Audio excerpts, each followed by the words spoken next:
New Hope TV, your encounter with God. Hallelujah. In the last episode, we heard about the fullness of Christ is in His church. We know that, Jesus is the head of the church and we are the members. Like any living body, the head severed from the body is dead. Therefore, the fullness of the church, the fullness of Jesus, the church of Jesus, is when Jesus is the head and we are all members of that church. And there is only one church, there is only one body of Christ, which is the church of Jesus Christ. Amen. That is why, again, when you read the word in the book of Colossians, chapter 2, verse 10, it says, "And you are complete in Him, who is the head of all principality and power." So, just as the completeness, when you read the word in the book of Ephesians, chapter 1, verse 22 and 23, we find that the completeness of Jesus is in His church. Just like, the head and the body are attached. And Colossians 2:10 says that you are also complete only in Him.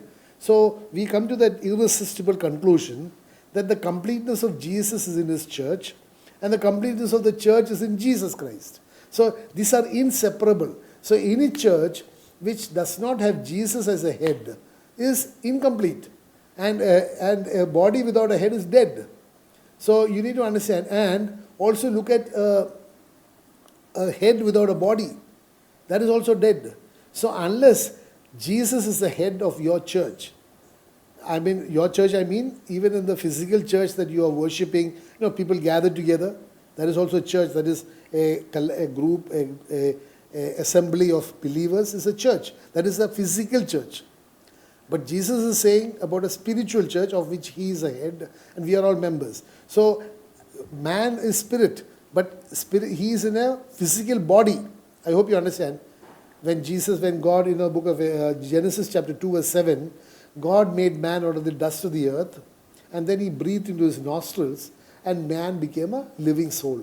So you need to understand, for man, there are three things that is in him. One is a physical body, which is out of the dust. There is a spirit that God breathed into. And when the breath of God came into the dust man became a living soul. Living soul is a soul. Soul is the repository of all your emotions, of everything, your thoughts, your decisions, everything is in the soul. I hope you understand. So, there is and this body is only a tent. When you read the epistle of Paul, we'll find that the body is only a tent in which the spirit is dwelling. Similarly, God is spirit and His church is spiritual, but the spiritual church is dwelling in the physical body here. So those are also part of His church. That because of limitations of space and time and everything is distributed all over the world. But the spirit in that church should be the spirit which is belonging to God. I hope you understand. So the spirit in the church must be the spirit of the spiritual church of God, but dwelling in a tent here on this earth because of the distribution of the churches all over the world. So whether there is 29,000 or whether there is 1 lakh or 2 lakhs or 1 million or 1 billion churches, it is of no avail. It is no problem. Because it is only the body, that is the church that you physically see, which is housing the spirit. Similarly, the church that you physically see is only housing the spiritual church of Jesus Christ. I hope you understand, my dear brother and sister. So the fullness of that church is only when you have Jesus in that church. So unless Jesus is there, very few places Jesus is preached. And what you should preach is a crucified Christ. Because it is a crucified Christ who has saved you. It is, I can tell you without a shadow of doubt, it is not the act of multiplication of bread or the act of healing the leper or the act of giving sight to the blind that has saved people. What has saved people is the act of dying at the cross at Calvary. That is what has saved people. So, you need to understand, the church that you and I belong to must be a church which preaches the crucified Christ. Because the Word of God again very clearly says in 1 Corinthians chapter 2, the worldly people did not have this wisdom. Because if they had this knowledge that it is a crucified Christ who saves people, Word says they would not have crucified the Lord of glory. I'll read it out to you. So, you and I need to understand that the only thing that needs to be preached, or rather the most cardinal thing, that the cardinal thing that needs to be preached is the message of the cross. Hallelujah. When you read the word in the book of Corinthians, it very clearly says, 1 Corinthians chapter 1 verse 18, for the message of the cross is foolishness to those who are perishing, but to us who are being saved, it is a power of God. So you know the message of the cross, that is a message that you have to preach for salvation. Healing the blind does not save you. Multiplication of the bread does not save you.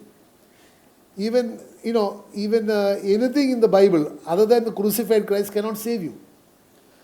So that knowledge was not available to the wise people of the world. That is why in 1 Corinthians chapter 2, verse 7 and 8 says, but we speak the wisdom of God in a mystery, the hidden wisdom which God ordained before the ages for our glory. So this is the wisdom.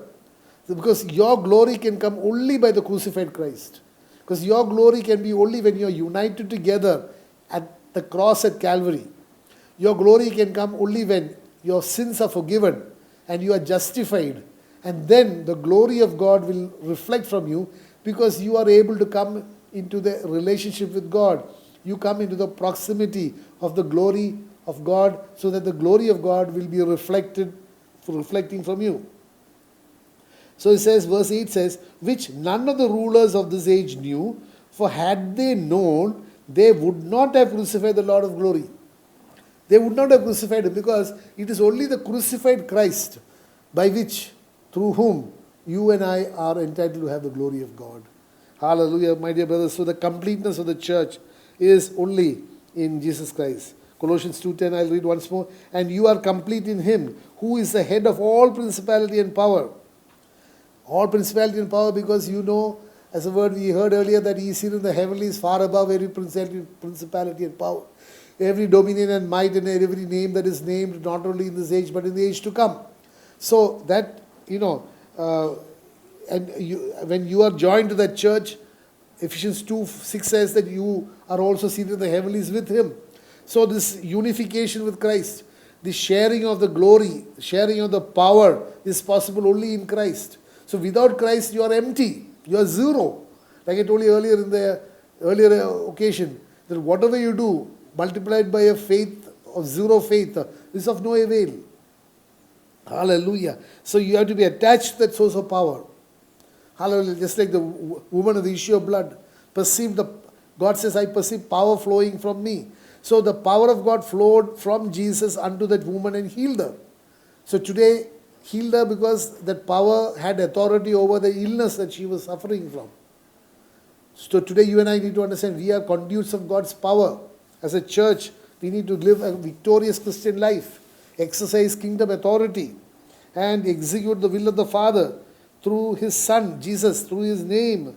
You must have the mind and the desire and the plan of Christ. It must be your plan, your mind, your desire. There must be oneness with Jesus. Are you with me? There must be one accord, one purpose, you must have the mind of Christ. That is why when you read the word in the book of Ephesians chapter 2, in the book of Philippians chapter 2 verse 5, it says that you must have the mind of Christ. The mind of Christ will give you the ability to obey God's word. Hallelujah. It says very clearly, hallelujah, book of Philippians chapter 2. Verse 5 says, let this mind be in you which was also in Christ Jesus. And the word continues to talk about the humility of Christ, the submission of Christ to the will of God, and the death of the cross at Calvary, and the consequent recognition by the Father of Jesus Christ, by giving him a name which is above every name. At that name every knee shall bow in heaven, on earth, and under the earth, and every tongue will confess that Jesus Christ alone is Lord, to the glory of the Father. So there is a recognition.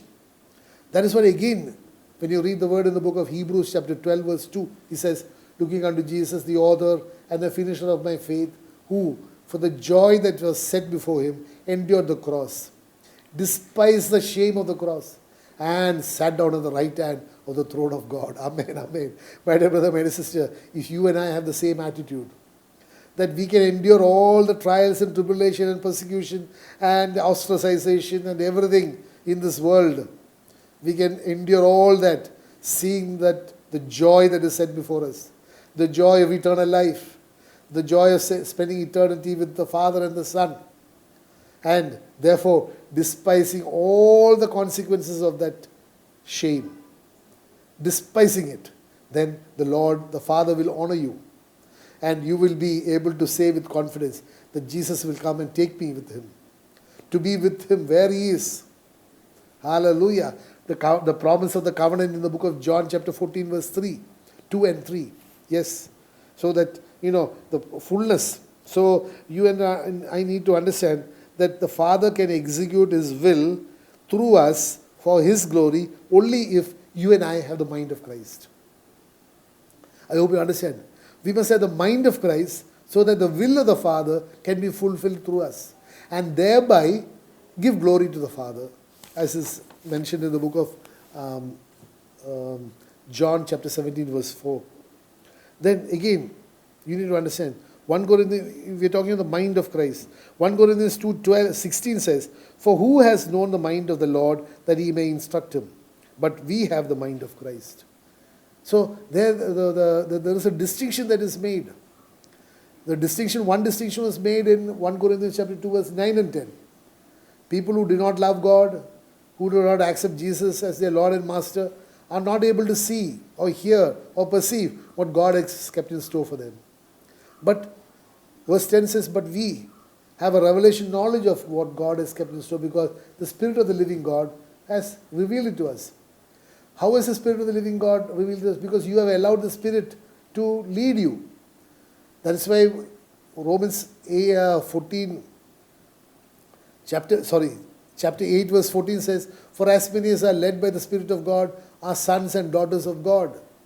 So it is that leading of the Spirit which reveals to us or gives us revelation, knowledge and wisdom of Jesus Christ. So, when you talk of who has known the mind of the Lord that he may instruct him, that is to give him revelation knowledge. Unless you know the mind of Jesus, you will never submit yourself to Jesus. It is only when you submit yourself to Jesus, the Spirit of the living God will reveal to you the mind of God, the purpose that God has called us for, and what are the glory that is being there to be revealed in us who are the inheritance of Jesus Christ. And when you say, "But we have the mind of Christ," it says that instruction, it actually means to submit to the instruction of Jesus Christ, to be humble, just as in the book of Philippians chapter 2, how Jesus humbled himself. He gave up his divinity and he came to earth. Gave up his divinity in the sense he was definitely the Son of Man and Son of God while he was here. But what I meant is that he came down and was born just like one of us. He lived a very ordinary life. And most importantly, he suffered an excruciating death. The death of the cross at Calvary for you and for me, for my sin and your sin. Only for the purpose of fulfilling the will of the Father, which he promised in the book of Genesis chapter 3 verse 15. He says, "I will crush his head." Crush the head of Satan. He may bruise the heel, but I will crush the head. And that crushing the head has been achieved. When you read the epistle in 1 John 3:8, he says, "The Son of God manifested himself to destroy the works of the devil." Amen. So you and I need to understand that is the kingdom authority that you and I have. You have authority over Satan. Every work of his, every plan of his. Because God's word very clearly is, no plan of the enemy will prosper. The scepter of wickedness will not be planted in the land allotted to the righteous. No one can steal your blessing. Are you with me? Because God has endued you with power from on high. Hallelujah. So we need to exercise this delegated authority of Christ in faith and in confidence. There is a delegated authority. Just like an ambassador is getting the delegated authority of, say, the President of the United States. The US ambassador in Delhi is representing He's a delegate of the President of the United States. So when he says something, the backing of the United States government is there with him. Similarly, you and I, as ambassadors of Christ, we know 2 Corinthians chapter 5 verse 20 says, now we are ambassadors of Christ. So as an ambassador of Christ, we are exercising the delegated authority of the kingdom of God, of which we are citizens. We know that in Philippians 3 verse 20, that our citizenship is not of this world, but of the kingdom of God. Hallelujah. So this delegated authority, you must exercise. One is in faith. And when you have faith, you have the confidence also. Are you with me? Without faith, you won't have confidence. So when you tell the storm to cease, you must do it in faith. Are you with me? Whatever you say in faith, it will be done. That is why when you read the word in the book of Mark chapter 11, let us read what the Lord says. Faith is so important, my dear brother, for activating the covenant promise of God, activating the dunamis power of God in your life and in my life. It says in the book of Mark chapter 11, verse 22 onwards says, so Jesus answered and said to them, have faith in God. Have faith in God. Today, my dear brother, my sister, that is what the church needs. Faith. Faith activates. It's like almost like fire which sets on fire or explodes the dynamite. Actually, it's called dunamis power of God. Yes. Dunamis power of God. The Holy Spirit of the living God will activate. Will explode. The logo will become the Rhema word. Hallelujah. So it says, so Jesus answered and said to them, have faith in God. Then he continues to say, verse 23, for assuredly I say to you, whoever says to this mountain, be removed and be cast into the sea, and does not doubt in his heart, but believes that those things he says will be done, he will have whatever he says. Oh, I think you must memorize this. You must memorize these two words. Have faith in God. Then God says, my dear brother, my sister, these are the words that you can claim. Our God is a covenant-keeping God. He is a God for whom nothing is impossible. That is why I want to tell you, my dear, the book of Luke chapter 1 verse 45 says, blessed is she who believed, for there will be fulfillment of all the things spoken to her by the Lord. This is one word that is spoken to you by the Lord. Luke 1:37 says, but with God, nothing is impossible. So it is your faith that activates. Hallelujah. Say to the mountain. I'll read that once more. For assuredly I say to you, whoever says to this mountain, be removed and be cast into the sea, and does not doubt in his heart, but believes that those things he says will be done, he will have whatever he says. Then verse 24 says, therefore I say to you, whatever things you ask when you pray, believe that you receive them, and you will have them. Believe. Faith. God said, did I not tell you, if only you would believe, you would see the glory of God. John 11:40. So today, you and I can exercise this kingdom authority only by faith. And not just by faith, by speaking out, by commanding. Are you with me? So there must be faith. And that faith with that faith you must release the prophetic words of God. Things will happen. You will be just standing there as a representative of Jesus.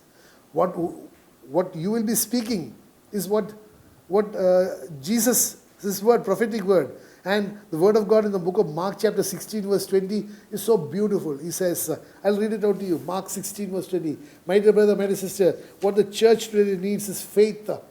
Faith. Can you say faith? Faith. I need faith. Amen.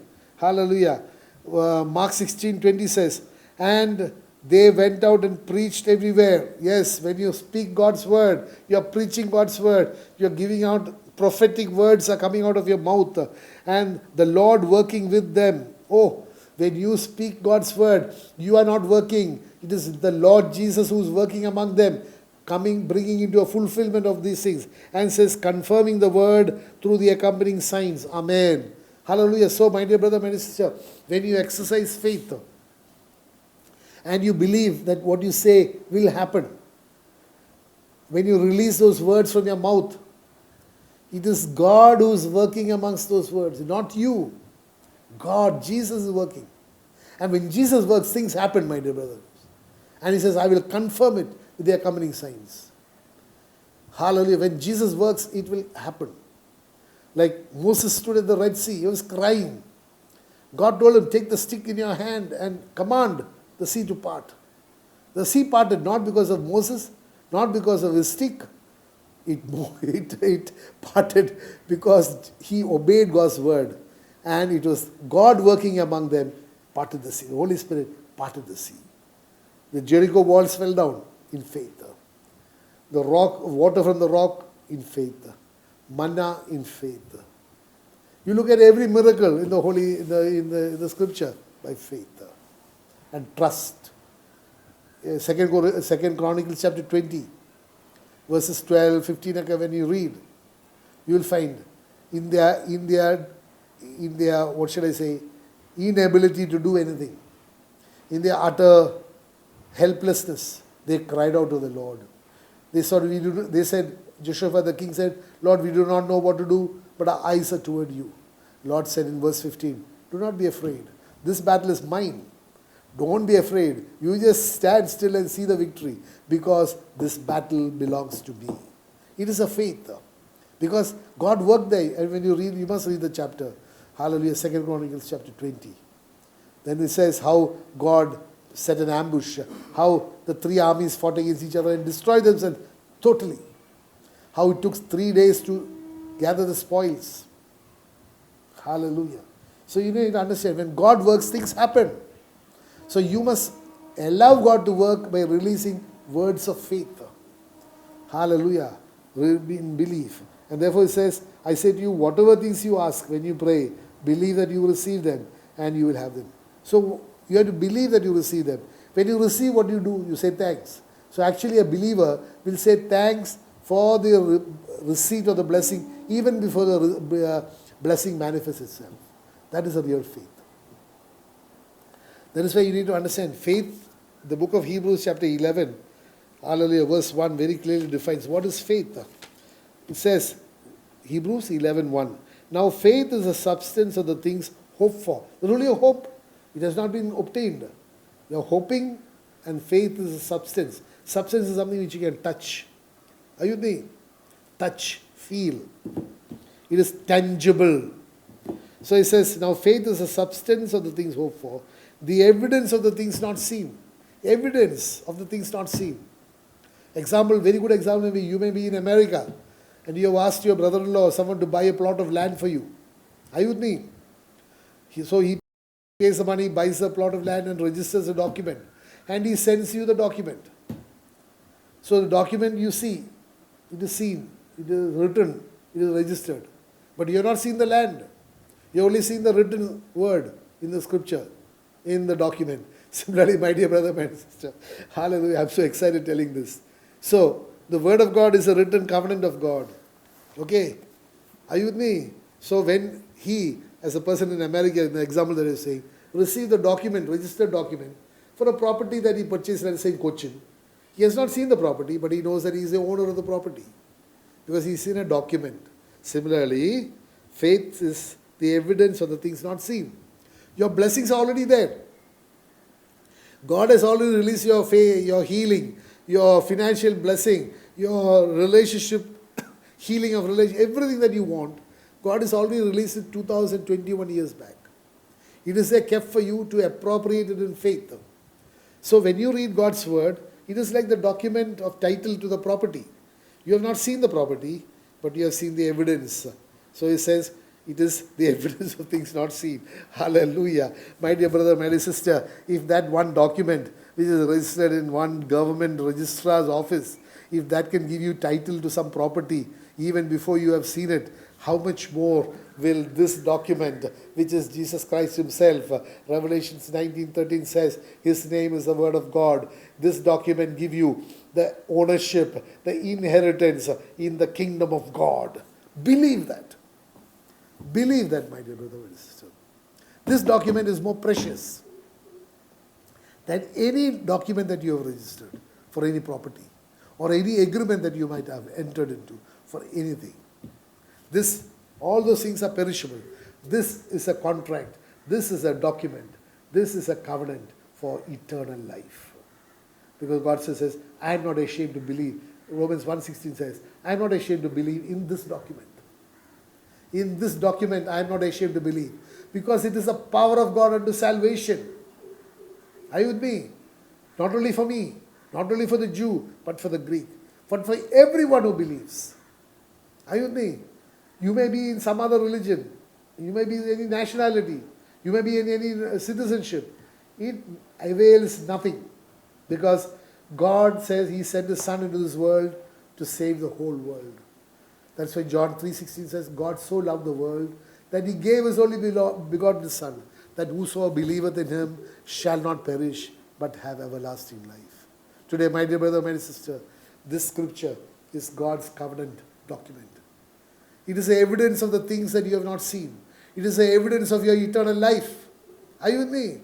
And it is the substance of the things hoped for. You have not seen it, you have not felt it, but it is tangible.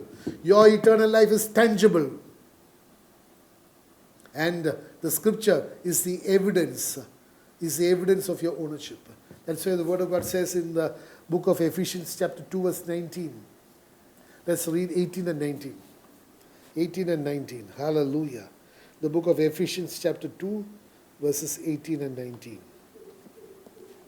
You must fall in love with the Word. When you fall in love with the Word of God, you're actually falling in love with Jesus. Hallelujah. Hallelujah. It says, I think I'll read from verse 14 onwards. So exciting. It's so exciting. I want to tell you, my dear brother, my sister, Jesus is exciting. Hallelujah. Hallelujah. Maybe those of you who are married, you can look at your days when you were engaged, betrothed. Those days were, I'm sure these days are also good, but those days are very exciting. Are you with me? You were just waiting to meet your betrothed one, to talk, to write. There was a special thing about that. Hallelujah. We are all the betrothed of Christ. We are all engaged to Christ. And one day there is going to be a marriage of the Lamb. The book of Revelation says that.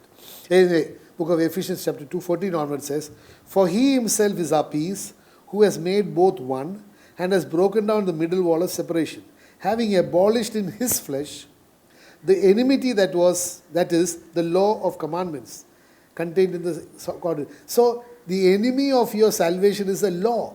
You need to understand that.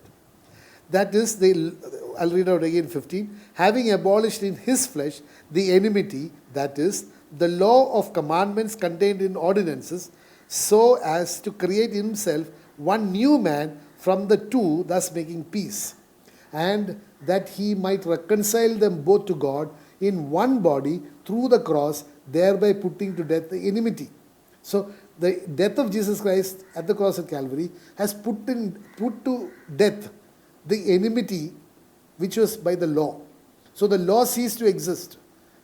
Please don't misunderstand. I'm not saying that you should violate all the 10 commandments. 10 commandments exist even now. But salvation through the law does not exist. Okay. And He came and preached peace to you who were far off and those who were near. Near meaning the Jews and far off the Gentiles. For through Him we both have access by one Spirit to the Father. So the wall of separation is complete. God sees only as His children, and we all have access to the Father. We don't need a high priest to go with the blood of a bull or a goat, but we have the blood of Jesus Christ, which gives us access to the Father. Now therefore, you are no longer strangers and foreigners, but fellow citizens with the saints and members of the household of God. Amen, amen. This is a great status the Lord is giving us. Amen.